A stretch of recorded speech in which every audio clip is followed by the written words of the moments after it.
వేల పాటలు పాడిన జానకి గారు నిన్న చనిపోవడం జరిగింది. అసలు ఆవిడ చనిపోయినా గాని ఆవిడ పాటలు ఆవిడ ఎప్పటికీ చిరస్థాయిగా బతికే ఉంటారు.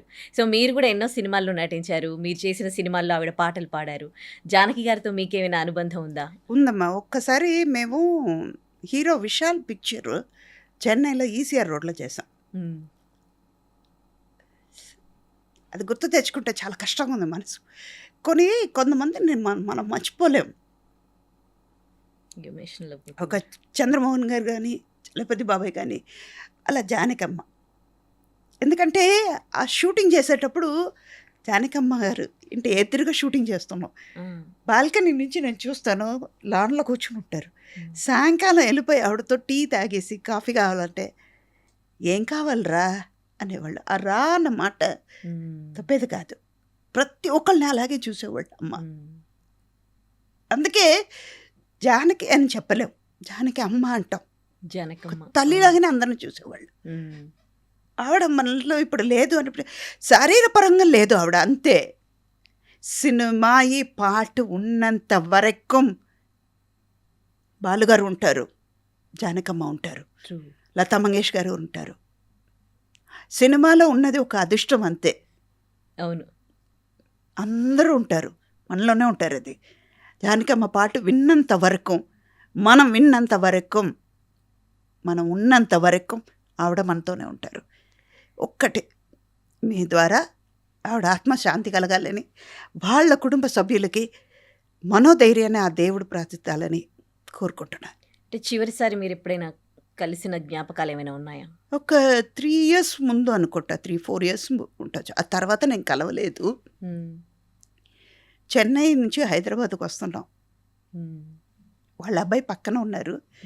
అంటే అబ్బాయికి కొంచెం ఏదో సిగరెట్ తాగే అలవాటు ఉంది. సిగరెట్ రూమ్కి వెళ్ళారు.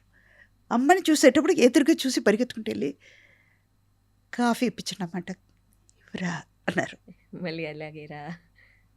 అంటే ఒక్కొక్కసారి ఒక్కొక్కళ్ళతో మనకి ఎక్స్పీరియన్స్ ఉండిపోతుంది. అది మనసులో అందరూ వెళ్ళాల్సిందే, కానీ కొంతమందితో మనం ఇంకొన్నాళ్ళు ఉండుంటే బాగుంటుంది కదా అని అనిపిస్తుంది. అలా అనిపించేది జానకమ్మతో. నా తల్లిని కోల్పోయినట్టే ఫీల్ అవుతున్నా నేను. నేను పొద్దున్నే మా స్టాఫ్తో చెప్పాను, రాత్రి మీరు ఇలా వెళ్ళారా, న్యూస్ వస్తుందిరా. రాత్రి నుంచి మనసు కొంచెం ఏదో మనం బరువెక్కి కూర్చున్నాం. మనం మనుషుల్ని మనం పోగొట్టుకుంటే ఎలా ఉంటుంది, అలాగుంది. ఆ రోజుల్లో సింగర్స్ సినిమా వాళ్ళకి పరిచయాలు అనేవి ఎలా ఉండేవి? అంటే కలిసి వాళ్ళు ఎప్పుడైనా షూట్స్ అవుతూ 100% ఉంటుందమ్మా.